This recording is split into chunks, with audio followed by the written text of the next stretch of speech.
HSC পরীক্ষার পরে শুরু করে কি ডিএমসি আদৌ পসিবল? এই যে প্রশ্নটা তোমাদের অনেকের মনে আছে, এই প্রশ্নের একটা জলজান্ত এক্সাম্পল যে আসলে পসিবল কিনা আমার সামনে বসে আছে আজকে। তোমাদের রিয়াদ ভাইয়া আমার সাথে আছে, আমার ব্যাচমেট, আমরা একসাথে ঢাকা মেডিকেল কলেজে পড়ালেখা করতেছি। সো রিয়াদ, তোর কাছে চলে যায়, কথা না বাড়ায়, আসলে এইচএসসি পরে কি শুরু করে পসিবল কিনা? এই যে আমি তো বসেই আছি এখানে, পসিবল দেখেই তো বসে আছি। পসিবল দেখে বসে আছিস। সো ওর বিষয়ে বলি, ও এইচএসসি পরীক্ষার আগে কোনো ধরনের মেডিকেল প্রিপারেশন নেয়নি। ইভেন মেডিকেলের যে প্রশ্ন ব্যাংক আছে, প্রশ্ন ব্যাংকটা যে সলভ করতে হয় সেটাও সে করেনি, মনে হয় জানতো না।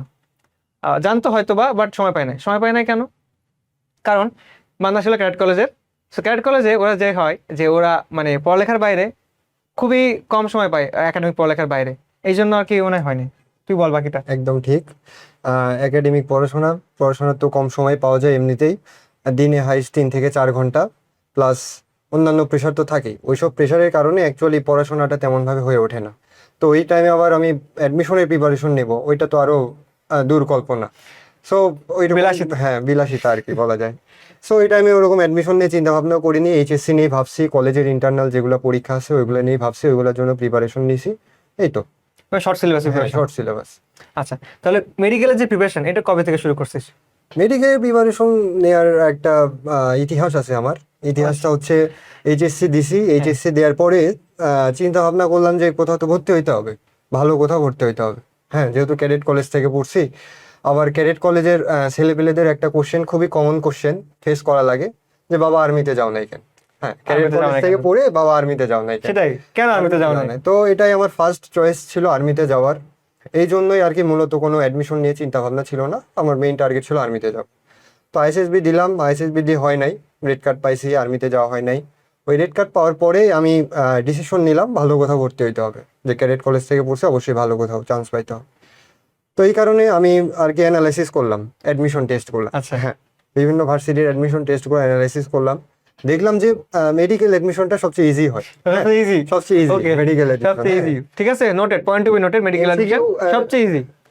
আচ্ছা, শুধু নেক্সট তারপরে বলো। শুধু এমসিকিউ আছে, হ্যাঁ, তো ভুলভাল লাগালেও হয়ে যাইতে পারে, ভুল লাখের লাগালেও একটা হতে বিষয় আছে এখানে। ওকে ওকে। লাগের একটা বিষয় আছে। অন্যান্য ভার্সিটির এডমিশনে রিটেন আছে, প্লাস ম্যাথ আছে, ম্যাথ ফিজিক্স মেইনলি আমার হচ্ছে ভয়ের একটা সাবজেক্ট, ফিজিক্স। ওকে, আবার এদিক দিয়ে ম্যাথ আবার ফেভারিট সাবজেক্ট। বাহ, এটা আবার বাহ, কেমন জানি আমাকে হয়ে তো যায়। উল্টা ভাই, হ্যাঁ, আমার ফিজিক্স খুব ভালো লাগতো, ম্যাথ খুব একটা আমি পছন্দ করতাম না। আচ্ছা, এই থেকে যে কেমন জানি হয়ে যায়। হুম, ওই রকম কোশ্চেন গুলো দেখলাম যে ডিওএ ইউনিট, দেন বুয়েট, এগুলো তো ভাই কোশ্চেন দেখে বুঝতেছি না, মাথার উপর দিয়ে যায় এগুলা। ওকে, হ্যাঁ, আচ্ছা, তো ওই চেষ্টাটা গেলাম না। এইদিকে মেডিকেলের কোশ্চেন দেখলাম, দেখি বইয়ের ভিতর থেকে করে, আবার অনেকের কাছে শুনছি অনুশীলনী থেকে বেশি আসে, তাহলে কোশ্চেন তো কমনই পাই আমি এখানে। হ্যাঁ, অনুশীলনী থেকে বেশি আসে, অনুশীলনী থেকে বেশি কোশ্চেন কমনই পাই, এটা easiest admission, easiest admission, easiest admission. আর কি মেডিকেল অ্যাডমিশনের আমার প্রিপারেশন নেয়া, আর এখন যে কারণে এখন ভুগতেছি, এখন খুবই খারাপ লাগে ওকে। ডিসিশনের জন্য। সবাই আর কি মেডিকেল আসার পর একটু হতাশ হয়। এখন পড়ালেখা তাহলে শুরু এইচএসসি পর থেকে। হুম। তো এইচএসসি পরে কয়টা কোচিং করতিস? আমি মূলত একটা কোচিংয়ে করছি, একটা কোচিংয়ে ক্লাস করছি, মানে সব একটা কোচিং এর সাথে ছিল, আর একটা হচ্ছে এক্সাম বেসে ছিলাম একটা কোচিং এ। শুরু থেকে এক্সাম বেসে ছিলি? শুরু থেকে ছিলাম না, লাস্টে যে 1 মাস মেইনলি এক্সাম বেসটা থাকে, সেই 1 মাস মানে প্রথম থেকে মেইন প্রিপারেশনটা একটা কোচিং এ, একটা কোচিং এ সবকিছু শেষ। হ্যাঁ। মানে এটা সবারই যারা এসএসসি দিছে মাত্র তাদের একটা কনফিউশন থাকবে, ভাই 4টা 5টা কোচিং করা লাগবে কিনা। আমার নিজে যদি কথা বলি, আমি 4টা কোচিং অনলাইন অফলাইন মিলে 4টা কোচিং এর সিলেবাস একসাথে কমপ্লিট করার চেষ্টা করছি। প্রথম 2 দিন আমি ঠিকঠাক আছি, পরের দিন আমাকে খুঁজে পাওয়া যায় না, এরকম একটা অবস্থা। তো সবকিছু বাদ দিয়ে আমি ভাবলাম যে ঠিক আছে, তাহলে আমি একটা কোচিংয়ে ফোকাস করি, আর একটা সেকেন্ডারি অপশন হিসেবে রাখি। এখান থেকে আমি যেটুকু পাবো সেটা আমার বোনাস। এখানে আমার খারাপ হইলো ভালো হইলো ডাজেন্ট ম্যাটার। আমার মেইন কোচিং যেটা, এখানে আমার এক্সাম দিছিলাম, মানে একটা টপিক শেষ, একটা চ্যাপ্টার শেষ, মানে এই চ্যাপ্টার আমি মেডিকেল প্রিপারেশনের জন্য, অ্যাডমিশনের জন্য আমি রেডি। এইভাবে আমি প্রিপারেশন নিতাম। শুনে ভালো লাগলো। ডেইলি এক্সামের পড়াটা কিভাবে পড়তিস? ডেইলি এক্সাম তো ক্লাসে করাইতো, ক্লাসে ক্লাসে ভাইরা করাইতো। দাগাই দিত অবশ্যই, ওই দাগানো লাইনগুলো তো পড়তাম বেশি ভালো করে, কারণ ভাইরা তো জানেই কই থেকে কোশ্চেন আসে, হ্যাঁ আর কোশ্চেনও কিন্তু ভাইরাই করে। হ্যাঁ, তো ওই দাগানো লাইনগুলো পড়তাম, প্লাস রিভিশন দিতাম, বারবার রিভিশনের উপরে ছিল। খুব বেশি একটা তো টপিক না, যেহেতু ডেইলি এক্সাম, সপ্তাহে আমাদের 3 দিন ক্লাস হয়। হ্যাঁ। তো পড়ার জন্য আমি অলমোস্ট 1.5 দিন পাচ্ছি, 1.5 দিনেরও একটু বেশি। 1.5 দিনে কয়বার পড়তিস? 1.5 দিনে আমি কমপক্ষে 3-4 বার। 3-4 বার পড়তাম টপিকটা। এইটাই হ্যাঁ। 3-4 বার, মানে বেশিরভাগ স্টুডেন্ট হয় কি ভাই মার্ক আসতেছে না, আমি যখন শুনি যে ভাই তুমি এক্সামের আগে কয়বার পড়েছো, তো বলে ভাই আমি একবার কোনো রকম শেষ করে যাই। সে একবার শেষ করে গেলে তো হবে না, কমপক্ষে 3-4 বার পড়ে যাইতে হবে। আমি নিম্নে 3বারের নিচে কোনো এক্সাম দিতাম না, আগে 3বার পড়া হয়েছে আমার, দেন আমি এক্সাম দিতাম। 3বার পড়াটা কিন্তু এমন না যে তুমি প্রত্যেকবার লাইন বাই লাইন পড়তেছো, প্রথমে 5 ঘন্টা লাগবে মানে পরের বার তোমার 5 ঘন্টা লাগবে, প্রথমে 5, পরের বার 2, পরের বার 1, এরকম কমায় নিয়ে আসতে হবে টাইমটাকে। কোনটা তোমার উইক পয়েন্ট, কোনটা স্ট্রং পয়েন্ট, কোনটা মনে আছে, এইদিকে এমফাসাইজ করতে হবে। এখন ডেইলি এক্সামে মোটামুটি ভালো মার্ক আসতেছে, কিন্তু উইকলিতে মার্ক আসতেছে না। এই প্রবলেমটা এখন যে অ্যাডমিশন দিবে এরা ফেস করবে করবে করবে মাস ফেস করবে এবং হতাশা হবে। হতাশা হবে। হতাশা হবে। আচ্ছা, এটার জন্য করতে হবে কি রিভিশন। ফার্স্ট অফ অল তো রিভিশনের বিষয়। দেন আমি ডেইলি এক্সামে যেগুলো ভুল করি, কোশ্চেন দেখবা ওই টপিক থেকে আসে, তুই তো ফেস করছিস, সেম টপিক থেকে কোশ্চেন আসে। হয়তো ফার্স্ট লাইন থেকে ডেইলি এক্সামে দিছে, পরের লাইন পরের লাইন থেকে দিছে উইকলি এক্সামে। হ্যাঁ, তো ফার্স্ট লাইন ভুল করছি, আমি যে জাস্ট ফার্স্ট লাইনটি পড়বো তা না, পুরো প্যারাটাই পড়বো। ভুল করা আছে, পুরো প্যারাটাই ভালোভাবে পড়বো। আর উইকলির জন্য এক্সট্রা প্রিপারেশন কি আমার হচ্ছে, অনুশীলনের এমসিকিউ গুলো সলভ, প্লাস তোর এক্সট্রা রাইটারের ইনফরমেশন, এগুলো একটু দেখা যায়। একটু দেখে যাওয়া, এটাই। মানে বিষয়টা হচ্ছে যদি আমি একটা এক্সাম্পল দিয়ে বুঝাই, ধরো তরুণাশ্রী থেকে ইলাস্টিক কার্টিলেজের এক্সাম্পল আমার একটু ভুল গেছে, আমি শুধুমাত্র ইলাস্টিক কার্টিলেজ দেখবো, বিষয়টা এমন না।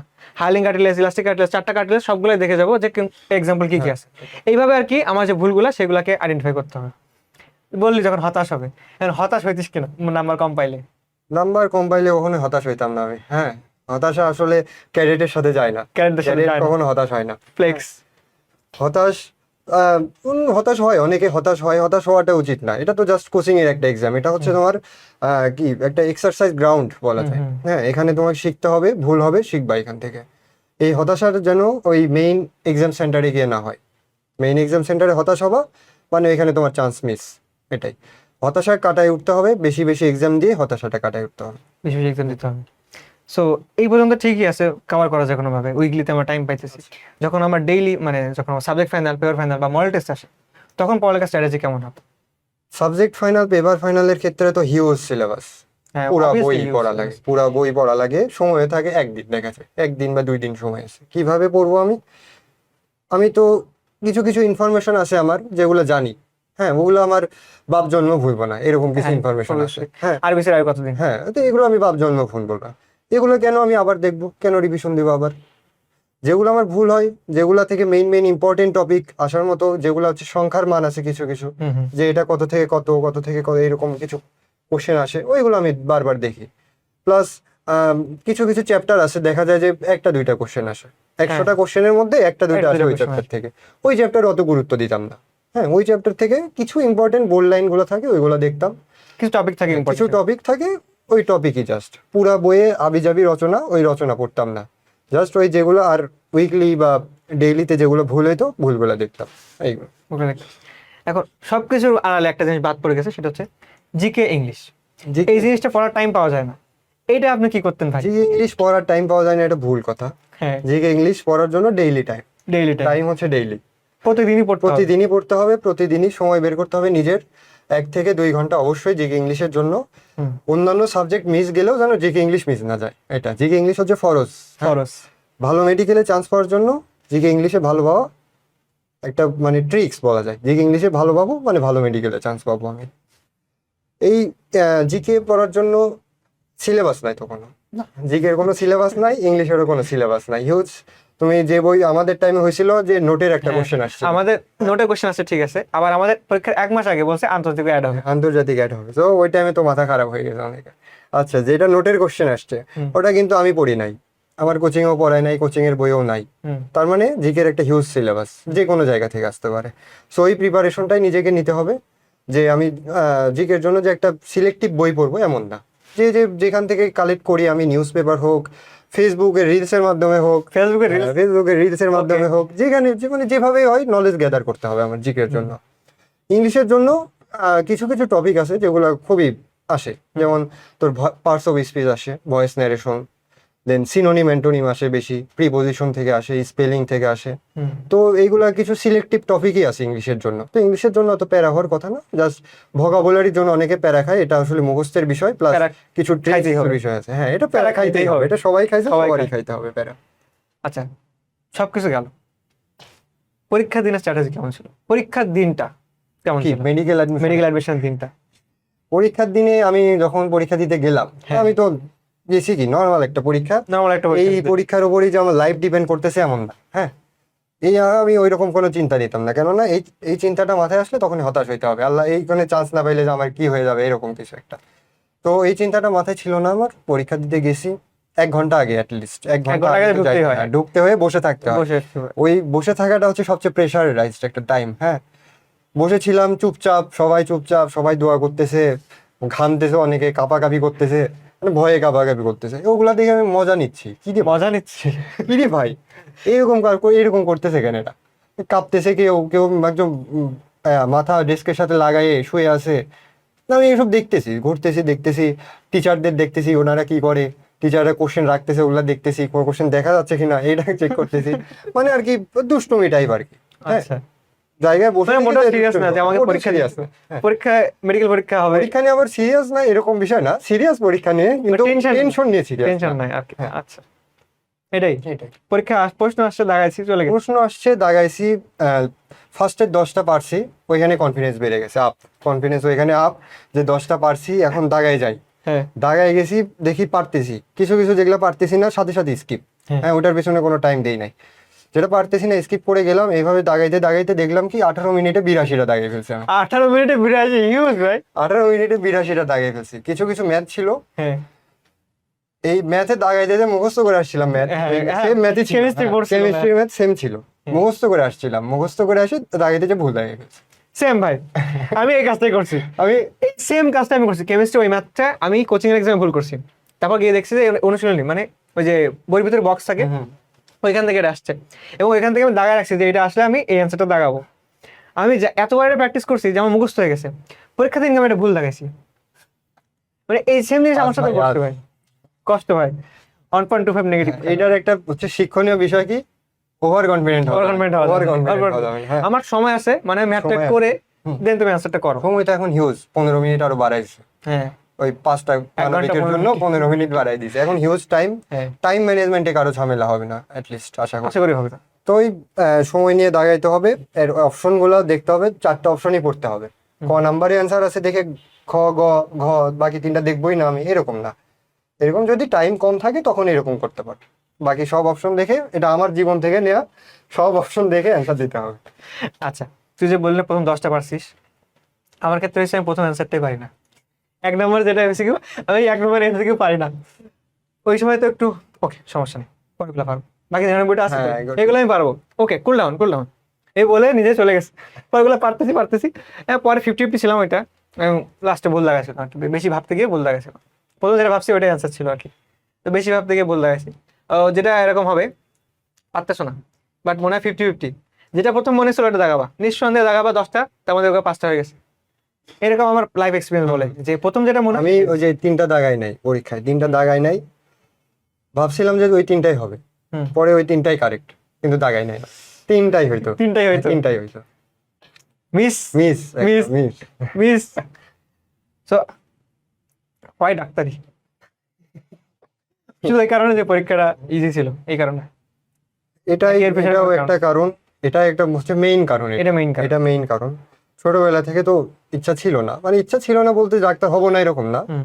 মানে এরকম চয়েস ছিল ডাক্তারি হব এরকম বিষয় না। ছোটবেলায় ইচ্ছা ছিল ক্রিকেটার হব, হ্যাঁ, সবারই ইচ্ছা থাকে এটা, ক্রিকেটার হব, ফুটবলার হব, এরকম ইচ্ছা থাকে ছোটবেলায়। এরপরে ক্যাডেট কলেজে গেলাম, আর্মি অফিসার হব, আর্মি অফিসার হব, রেড কার্ড পাইলাম। এরপরে এই যে অ্যাডমিশন দেখলাম, কোনটা হওয়া যায়, ডাক্তার হব। ডাক্তার হব, এখনো যে ডাক্তার হব, হওয়ার মেইন কারণটা হচ্ছে টাকা, আচ্ছা, টাকার বিষয়। ঠিক আছে। হ্যাঁ, ইজিলি আর্ন করা যায় এখানে, হ্যাঁ। ইজিলি আর্ন করতেও আবার কি একটু কষ্ট তো করতেই হয়। প্রথম ইয়াং অবস্থায় আর কি, ইয়াং অবস্থায় একটু কম, Obviously. বয়স হলে টাকা পাওয়া যায়, তো এই টাকাটাও একটা রিজন। প্লাস ডাক্তার, এই যে doctor is a noble profession, অবশ্যই এই কারণেও ডক্টরের বেছে নেওয়া আর কি। তো জুনিয়রদের যদি কোনো অ্যাডভাইস থাকে ওর প্রতি, যে ওদের যে অ্যাডমিশন সিজন শুরু হবে, কিভাবে কি অ্যাডভাইস হচ্ছে, ফার্স্ট অফ অলই তোমাদের কোশ্চেন ব্যাংকটা আগে সলভ করতে হবে, তোমাদের ধারণা নিতে হবে কি কি থেকে কোশ্চেন আসে। মেডিকেলের সিলেবাস হিউজ, এমনটা চিন্তা করা যাবে না। তুমি যদি কোশ্চেন ব্যাংক নিয়ে অ্যানালাইসিস করো, দেখবা সিলেক্টিভ কিছু টপিক আছে সেখান থেকে কোশ্চেন আসে, বারবার ওইখান থেকে রিপিট হয় কোশ্চেনগুলো। তো তুমি যদি এই কোশ্চেন ব্যাংক নিয়ে অ্যানালাইসিস করো তাহলে নিজেই পড়তে পারবা।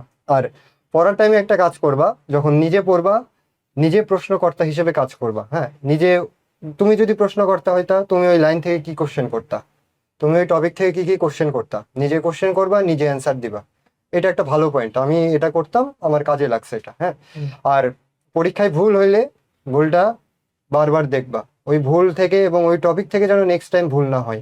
নেক্সট টাইম যদি ভুল হয় তার মানে সমস্যা আছে তোমার। হ্যাঁ, তার মানে তুমি সলভ করতেছো না বা তোমার মনোযোগের সমস্যা। নেক্সট একই ভুল যেন রিপিট না হয়, এটা একটা কথা। আর একটা হচ্ছে বেশি বেশি এক্সাম দিতে হবে। হ্যাঁ, এটা হচ্ছে এক্সামের প্রিপারেশনের জন্য অনেকে আছে কি একটা তো দাগাইতে ভয় যায়, একটা দাগাইতে যায় আরেকটা দাগায়, হ্যাঁ। এরকম অনেক আছে। ওই একটা দাগাইতে গিয়ে আরেকটা দাগায়, প্লাস এই অপশনে ভুল হয়, আমার মতো আছে ওভার কনফিডেন্ট ভাই, হয়ে শাহিন ভাই কেন জানিস ছয়টা ছয়টা ভুল সিরিয়ালি পর পর দাগায়। ছয়টা সিরিয়ালি ভুল লাগাইছে, তারপর ভাই ডিএমসি হ্যাঁ, তো এরকম হয় আর কি, এটা লাকের বিষয়। এই এগুলোই অ্যাডভাইস, আর কি দেব। আর আসলে কিছু দেওয়ার আর নেই। বাট দেওয়ার তোমাদের যদি কোনো প্রশ্ন থাকে, ও একটা জিনিস অ্যাড করি, তুই যেটা বললি যে নিজে কোশ্চেন করতে হওয়া সেটা, এটা আমি মোটামুটি শিখছি একাডেমিক লাইফ থেকেই। বাট এটা সবচেয়ে ভালো ইউটিলাইজ কখন, মানে ভালোভাবে বুঝছি কখন, মাইনুল ভাই ক্লাস করছি। মাইনুল ভাই কেমিস্ট্রি একটা ক্লাস করছি, প্রথম যে ক্লাসটা গুণগত রসায়নের উপরে, বা একটা টপিক থেকে এখান থেকে এইভাবে প্রশ্ন আসতে পারে, এই প্রশ্নটা ঘুরে এভাবে আসতে পারে, যাই হোক অ্যান্সার কিন্তু এটাই। কতভাবে কোশ্চেনটা আসতে পারে এটা মাইনুল ভাই ক্লাস না দেখলে তুমি বিশ্বাস করতে পারবে না। তোমার যদি মনে হয়, তুমি একটা ফ্রি ক্লাস দেখো ইউটিউবে, দেখলে একদম কনসেপ্ট ক্লিয়ার হবে যে এখান থেকে কোশ্চেন কথা কি কি ভেবে কি কি অপশন ইউজ করতে পারে, প্রশ্ন কিভাবে করতে পারে, সুপারফিশিয়াল টু ডিপ সব কিছুই প্রশ্ন বলে দিচ্ছে যে এখান থেকে এই প্রশ্ন হবে। এই জন্য মাইনুল ভাই ক্লাসগুলো বেশি লেন্দি হয়, অনেক খেয়াল করছি। আর ঠিক আছে, তাহলে এই পর্যন্ত, তোমাদের টাইম ওয়েস্ট করবো না। যদি কোনো প্রশ্ন থাকে যে ভাই মিস হয়ে গেছে, সেটা তুমি আমাকে কমেন্টে জানাতে পারো, আমি আর ইয়া দুজন মিলে চেষ্টা করবো অ্যান্সার দেওয়ার, ঠিক আছে? ইনশাল্লাহ। ওকে, তো গুড বাই, অ্যান্ড আশা করি ভালো কিছু হবে তোমাদের জন্য। Good bye.